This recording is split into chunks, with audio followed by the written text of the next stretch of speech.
Assalamualaikum warahmatullahi wabarakatuh. Dan kalian sedang mendengarkan Burit Senja. Kali ini kami akan membacakan cerita lagi dari Twitter, yang mana cerita ini berasal dari Om Ras. Buat kalian yang penasaran dan ingin membaca, linknya akan kami taruh di kolom deskripsi. Dan untuk itu mari kita mulai saja ceritanya. Malam semakin larut, bukannya semakin dingin, malah menjadi semakin panas. "Aku kan sudah bilang, aku tidak mau ikut-ikutan," ujar Pak Sidik berbisik. Wajahnya tampak sangat merah, namun ia seperti menahan diri agar tidak terjadi keributan lebih larut lagi. Wanita itu melotot ke arah Pak Sidik, lalu berjalan dengan langkah yang sangat kasar meninggalkan Pak Sidik. Keesokan harinya, setelah azan subuh, terdengar pemberitahuan tentang kematian seseorang yang bernama Haji Manang. Pak Sidik yang baru saja akan duduk di pelataran rumahnya pun sangat terkejut. Lama sekali ia menatap ke arah pohon di halaman rumahnya. Lalu sesaat kemudian ia segera tersadar dan berlari masuk ke dalam rumah. Ia membisikkan sesuatu pada istrinya, dan istrinya yang tengah mencuci beras itu pun tampak melongo dan raut wajahnya pun juga berubah. "Cepat bangunkan anak-anak, kalian harus pergi dari sini secepatnya," ujar Pak Sidik dengan bibir gemetar. Beras yang tadi dicuci oleh istrinya pun jatuh berserakan. Lalu dengan tergesa-gesa istrinya berjalan ke arah kamar anak-anaknya. Dia membangunkan satu persatu anaknya.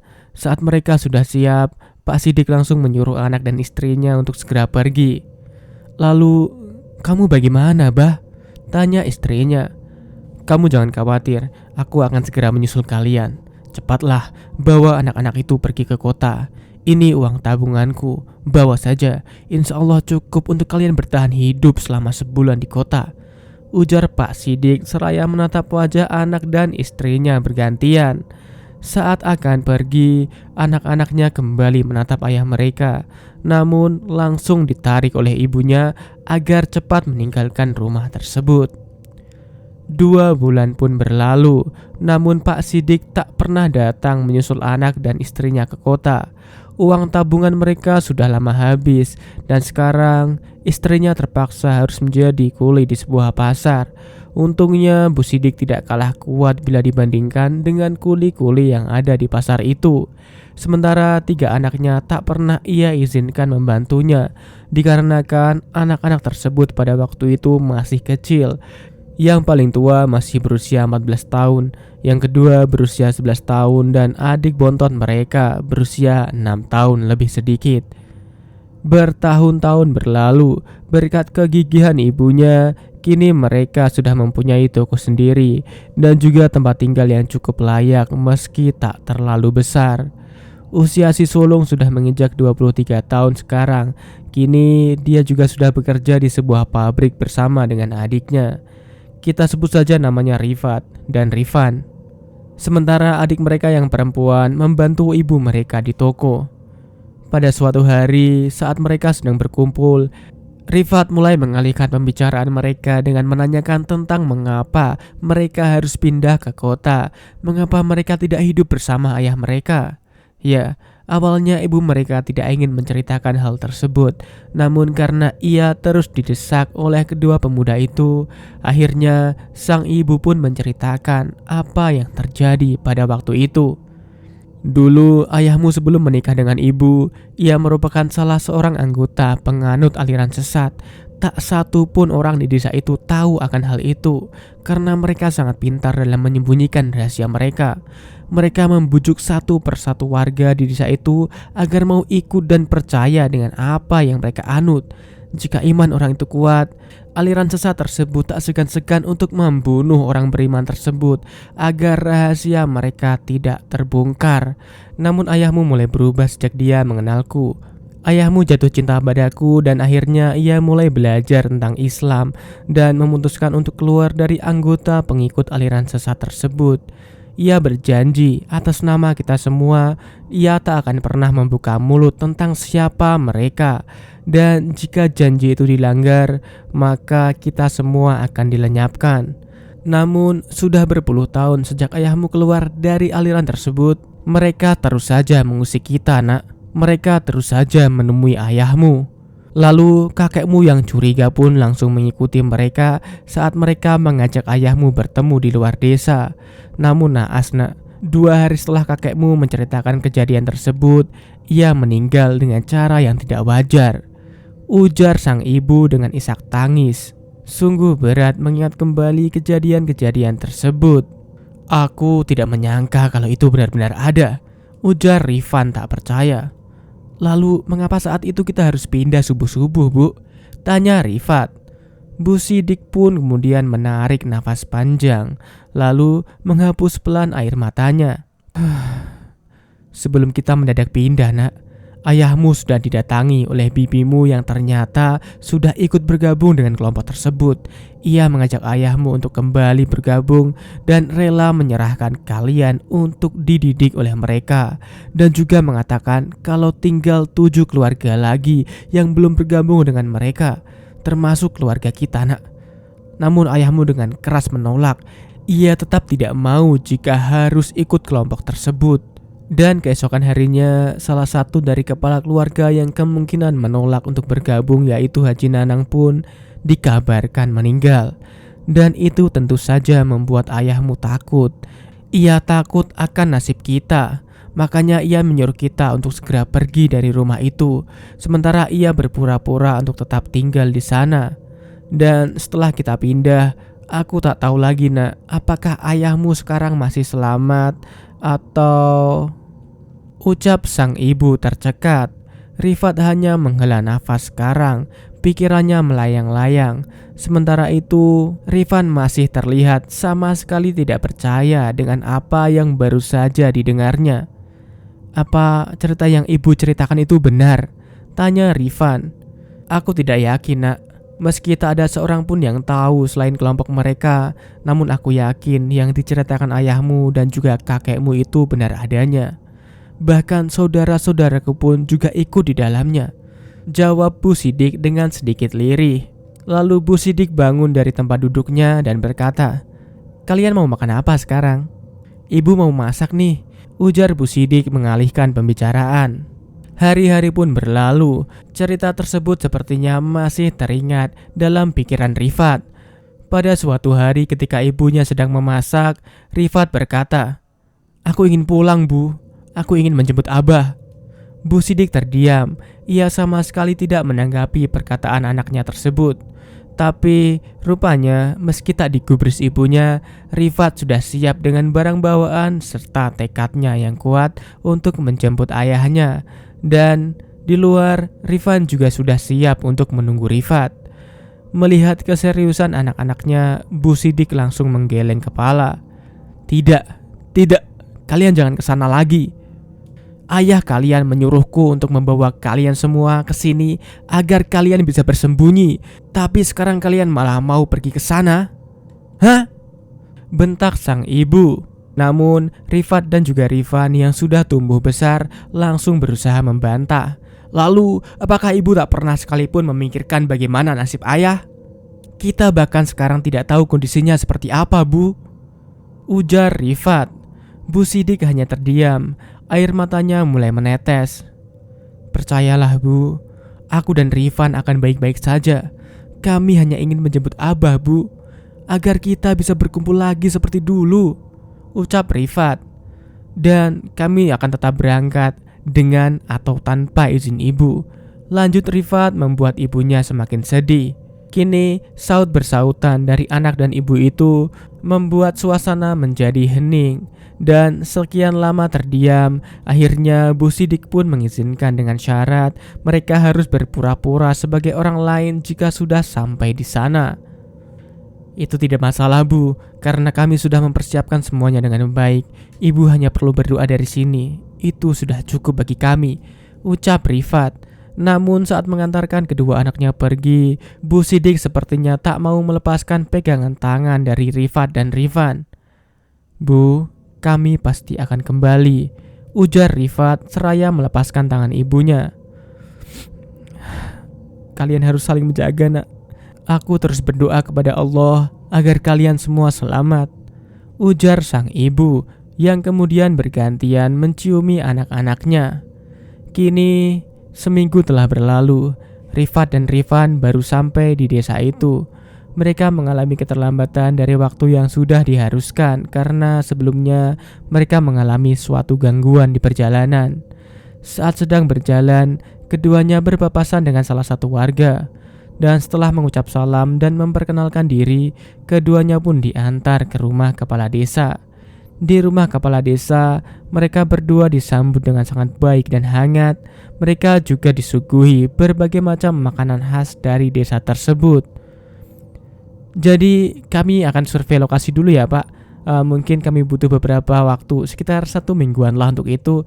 Barulah nanti kami akan melaporkannya kepada atasan, ujar Rifat kepada kepala desa tersebut. Oh iya, boleh. Kalau begitu kalian tidur di rumah saya saja ya. Kebetulan saya mempunyai rumah satu lagi di belakang sana. Kalian bisa menempatinya selama kalian di desa ini, ujar kepala desa tersebut dengan sangat ramah. Ia juga mengantarkan langsung kedua pemuda itu ke rumah yang ia maksudkan. Dan di sana ternyata sudah disiapkan 2 buah kasur dan beberapa macam peralatan yang bisa keduanya gunakan. Apa ini tidak berlebihan, Pak?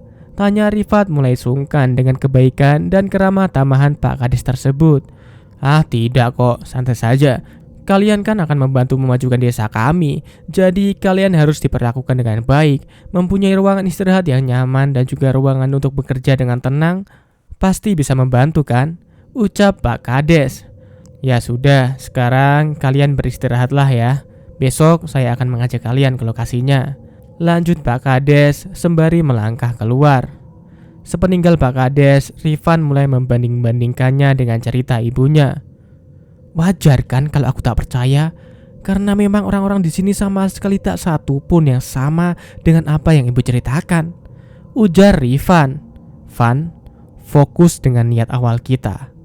Jangan berpikiran seolah-olah kau yang paling benar dalam hal menilai orang, karena kau itu menilai orang hanya dari luarnya saja, ujar Rifat sudah mulai kesal.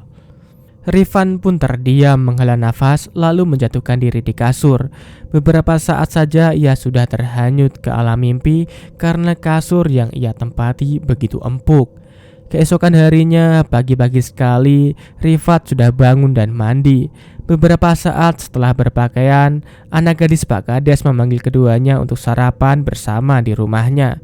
Singkatnya, setelah sarapan, mereka duduk-duduk di serambi rumah Pak Kades dan bercerita ke sana kemari.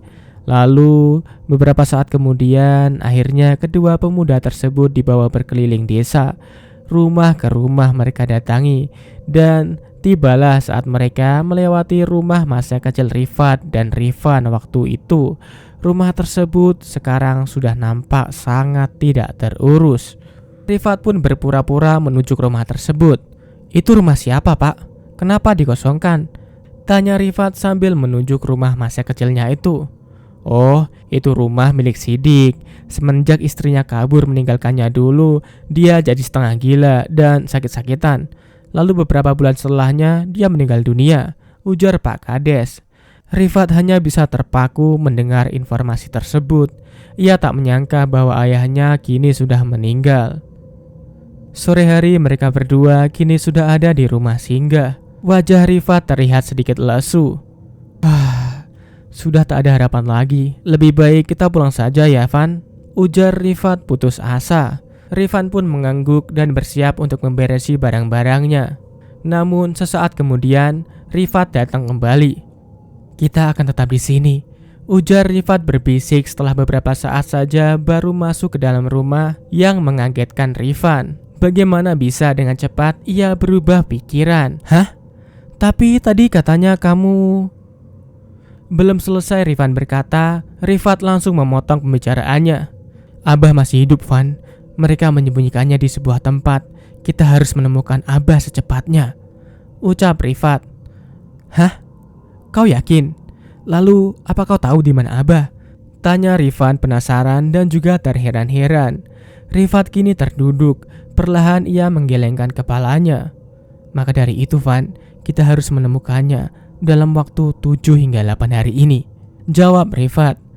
Tiba-tiba terdengar suara pintu yang seperti terdorong tak sengaja, dan seketika Rifat dan Rifan menghentikan pembicaraan mereka. Namun saat diperiksa, di luar tak ada siapapun, melainkan hanya seekor kucing hitam yang menatap tajam ke arah mereka. Mereka berdua mulai merencanakan sesuatu dan juga membagi tugas agar tidak ketahuan oleh Pak Kades dan juga warga. Malam itu adalah malam keempat bagi keduanya setelah memulai pencarian. Rifat memakai celana dan baju hitam agar tak terlihat di kegelapan. Mereka mulai berjalan mengendap-endap, menyusuri beberapa jalan, hingga tibalah dia di sebuah rumah tanpa jendela yang pintunya terletak lumayan jauh dari desa. Rifat berusaha mengintip ke dalam, namun tak ada celah sama sekali. Rifat tak menyerah begitu saja. Ia sedikit mengelilingi rumah tersebut dan benar saja ada sebuah pintu di bawah rumah tersebut. Dengan sangat susah payah, akhirnya Rifat berhasil masuk ke dalam.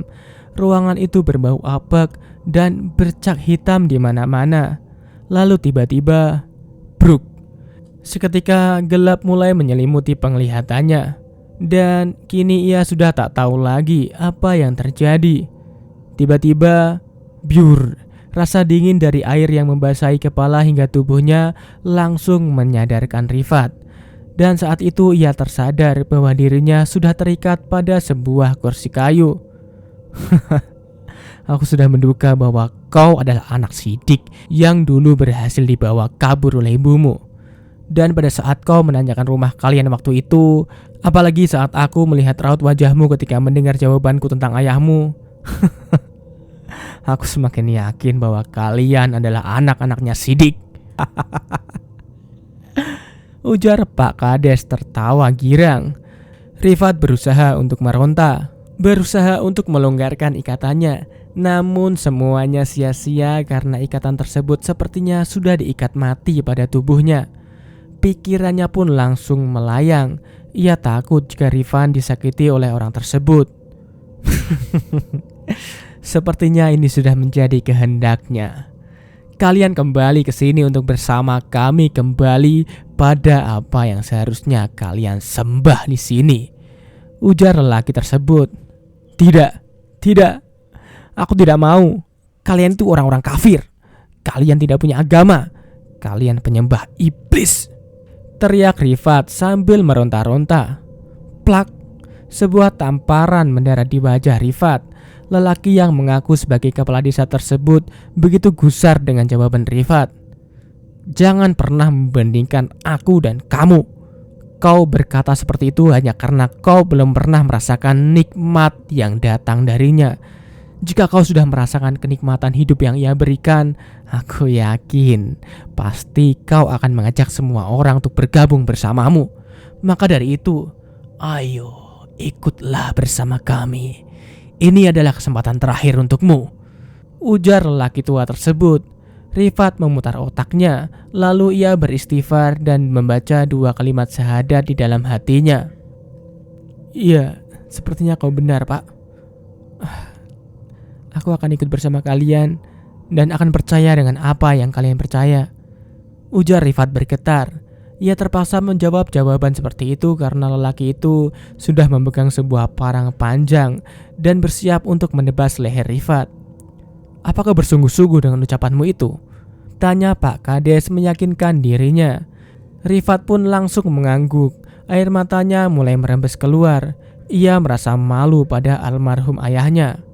Oke, kalau begitu, kalau kau sudah yakin, kau harus mengikuti sumpah padanya agar kau diterima menjadi bagian dari kami. Lalu ikatan tangan Rifat dilepaskan. Meski begitu, parang panjang tersebut masih diarahkan pada leher Rifat. Cabut rambutmu 7 helai. Lalu lukai tanganmu 7 sayatan. Lalu tuangkan pada wadah ini. Cepat! Ujar sang kades sembari menoel-noelkan parang tersebut ke leher Rifat. Ya Allah, maafkan aku ya Allah. Aku terpaksa untuk melakukan ini. Ini semua demi adikku agar dia bisa selamat. Ucap Rifat dalam batinnya.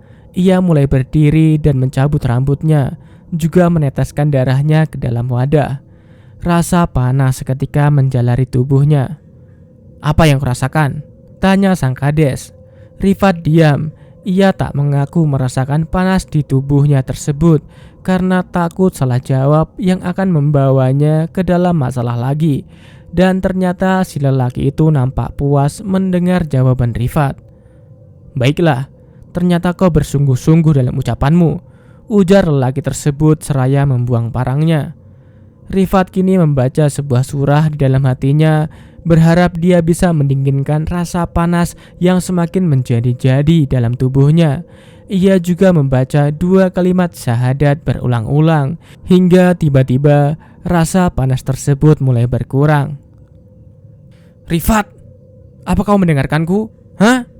ujar lelaki itu yang merasa kalau Rifat sedang tidak mendengarkan apa yang sedang ia bicarakan panjang kali lebar. Iya pak, ujar Rifat. Lalu si lelaki tersebut melanjutkan penjelasannya tentang apa yang harus ia lakukan.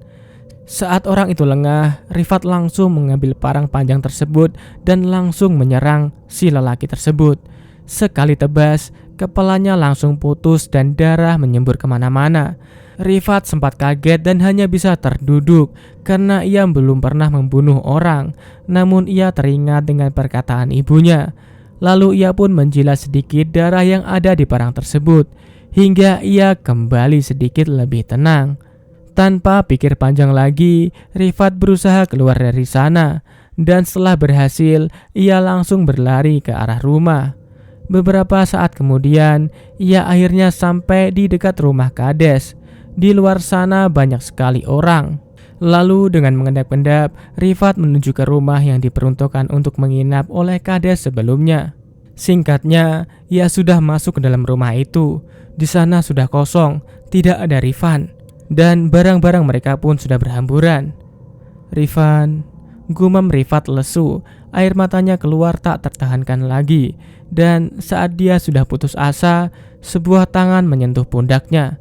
"Shh, tadi mereka mencariku," bisik Rifan. "Bagaimana Abah?" tanya Rifan seraya menarik Rifat untuk bersembunyi. "Mereka sudah tahu siapa kita.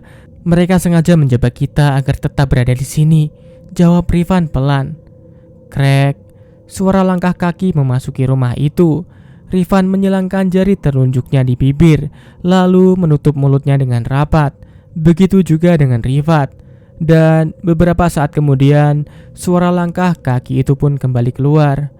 Pundak Rifat terasa dingin, dan ketika ia menyentuh pundaknya, ada sebuah cairan berlendir yang menempel di pundaknya. Seketika hal itu membuat Rifat hampir berteriak. Tenang, di sini aman. Sepertinya orang-orang itu tak tahu ada tempat di sini," ujar Rifan seraya terus berjalan memasuki ruangan yang berada di bawah lantai tersebut. Semakin mereka masuk ke dalam, bau-bauan menyengat mulai menusuk hidung mereka, dan semakin lama semakin menjadi, hingga mereka tiba di sebuah ruangan. Penampakan di ruangan tersebut sangat menakutkan. Ada 4 mayat yang sudah menjadi tulang belulang, dan 1 di antaranya adalah anak kecil. Rifat dan Rifan seketika menutup mulut mereka. Keduanya saling bertatapan mata, seolah-olah memikirkan hal yang sama. "Apa kau memikirkan hal yang sama?" tanya Rifat. "Iya, kurasa begitu," ucap Rifan. Mereka berdua lalu terus berjalan, mencari jalan keluar yang kemungkinan berada di suatu tempat, karena jalan masuk mereka tadi mungkin sudah tidak bisa diakses lagi. Ruangan itu lama-kelamaan berubah menjadi seperti lorong panjang yang membawa mereka terus masuk ke dalam tanpa adanya cahaya sedikit pun. Mereka berjalan dan merangkak di lorong tersebut, hingga nampaklah sebuah cahaya yang menerobos ke celah dinding tempat tersebut. Mereka mencoba untuk menggali tanah yang menjadi dinding lorong itu. "Ah!" erang Rifat karena kukunya terlepas akibat terkena batu. Darahnya mulai mengucur. "Kenapa bau darahmu busuk, Fat?" tanya Rifan menghentikan galiannya dan mencoba memeriksa jari Rifat yang kukunya sudah terlepas. Rifat menggeleng, wajahnya mulai panik.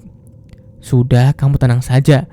Mereka tidak mungkin tahu di mana kita. Sebaiknya kita istirahat dulu," ujar Rifan. Saat sedang beristirahat, Rifan mulai meminta Rifat menceritakan apa yang terjadi padanya selama ia pergi mencari ayah mereka. Rifat dengan wajah yang hampir mulai memucat menceritakan semuanya, juga tidak lupa tentang bagaimana ia membunuh si kades palsu. Rifan mengerutkan keningnya. Ia mulai merasa ada yang janggal dari cerita Rifat. Namun saat akan bertanya, ia langsung mengurungkan niatnya, lalu mulai mencoba menggali lagi. Kini sebelah tangannya sudah berhasil keluar dan Rifan pun semakin semangat untuk segera keluar dari tempat tersebut. Singkatnya, mereka berdua pun berhasil keluar dan ternyata di belakang mereka tepat berada di depan rumah yang tidak memiliki pintu tersebut, tempat di mana Rifat membunuh si kades palsu. "Di sana, aku membunuhnya di sana, Van," ujar Rifat menunjuk ke arah rumah tersebut. "Di sana?" ulang Rifan tanpa pikir panjang. Sepertinya Rifan ingin membuktikan sesuatu. Ia pun mulai mencari jalan masuk ke dalam. "Pintunya di bawah, Van," ujar Rifat. Dan beberapa saat kemudian, Rifan pun berhasil masuk ke dalam dan betapa terkejutnya saat ia melihat sosok Rifat yang terikat dengan sekujur tubuh yang melepuh. Rifan menutup mulutnya dan berjalan mundur. Ia menggeleng-gelengkan kepalanya, seolah tak percaya apa yang ia lihat.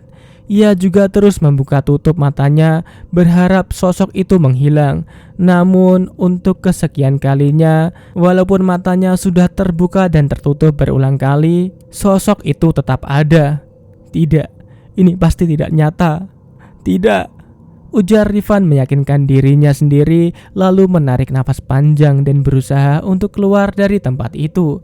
Sesampainya di luar, ia sudah tidak menemukan Rifat. Dadanya naik turun, kepalanya seketika pusing. Namun Rifan terus mencoba untuk berlari dari tempat tersebut hingga akhirnya ia berhasil menemukan jalan utama yang menghubungkan jalan itu dengan jalan yang lebih besar lagi. Cukup lama Rifan duduk di sana, menunggu kendaraan yang ia bisa tumpangi dan membawanya kembali ke perkotaan. Setelah beberapa jam menunggu, akhirnya sebuah truk membawa berbagai macam sayuran melaju ke arahnya. Rifan langsung berlari ke tengah jalan hingga akhirnya truk itu pun berhenti dan sopir pun memperbolehkan Rifan untuk menumpang sampai ke terminal. "Kamu dari mana, Nak?" tanya bapak-bapak yang juga seperti mau ke kota menjual hasil panen sayur mayurnya. "Saya dan kakak saya habis dari desa D, Pak. Kakak saya dibunuh oleh orang-orang di sana, Pak," isak Rifan. Bapak-bapak itu saling bertatapan dengan temannya. Lalu setelah beberapa saat suasana diam, bapak-bapak itu berkata, "Desa itu sudah tidak ada, Nak. Katanya dulu desa itu terkena wabah penyakit yang membuat orang di sana meninggal satu persatu dalam satu malam. Lalu banjir besar menyapu seluruh desa tersebut dan mayat-mayatnya tak pernah diketemukan sampai sekarang. Sejak saat itu jalan ke desa tersebut ditutup dan tak pernah ada yang memasuki kawasan itu. Dan menurut beberapa orang pintar mengatakan kalau desa itu adalah desa penyembah iblis dan kemungkinan penyebab utama mereka semua mati adalah murka Allah," ucap sang bapak seraya bergidik sambil memperlihatkan bulu-bulu tangannya yang sudah mulai berdiri akibat merasa merinding. Seketika dada Rifan terasa sesak, lalu bruk. Saat dia terbangun dari pingsannya, terlihat sudah banyak sekali orang yang mengelilinginya dan seorang ibu-ibu memberikannya segelas air putih. Lalu terlihat pula seorang laki-laki parubaya yang mengenakan jubah putih dan sorban putih berdiri di sampingnya. Orang itu mulai membacakan ayat-ayat Al-Quran sambil mengelus kepala Rifan. Semua kejadian yang ia alami di desa bersama kakaknya pun seperti berjalan mundur, memperlihatkan detik-detik kematian kakaknya yang tiba-tiba saja seperti terbakar dari dalam. Mungkin itu akibat ia melakukan sumpah perjanjian dengan sosok yang sangat menyeramkan itu. Rifan kini kembali tersadar dan sekitaran matanya terasa panas dan terbakar. Dan beberapa saat kemudian hawa dingin seperti es turun dari tangan lelaki parubaya itu dan mulai menjalari bagian kepala Rifan dan seterusnya turun ke bagian tubuh lainnya hingga kaki. Sesaat kemudian semuanya kembali normal. Hanya saja tubuhnya sangat lemas. Oleh sebab itu, ia segera dibawa ke rumah si lelaki parubaya dan diobati sampai ia kembali normal dan bisa pulang menemui ibunya. Seminggu kini sudah berlalu. Rifan kini sudah pulih dan sudah diperbolehkan untuk segera pulang. Tubuhnya juga sudah dirajah dan dimandikan oleh si lelaki parubaya. Dan semenjak kejadian itu, kini Rifan selalu mengulangi kejadian-kejadian itu dalam mimpinya. Awalnya memang sangat sulit dan menyakitkan, bahkan ia sempat berpikir untuk mengakhiri hidupnya. Namun percobaan bunuh dirinya tak pernah berhasil. Hingga akhirnya Rifan mulai mencoba untuk berdamai dengan ketakutannya dan membiarkan mimpinya itu terus hadir di setiap tidurnya sebagai pengingat akan pengorbanan saudaranya, yaitu Rifat. Dan itulah cerita yang bisa kami bacakan pada kali ini. Semoga bermanfaat dan bisa diambil hal yang baik-baik dari cerita ini. Sampai jumpa pada video berikutnya.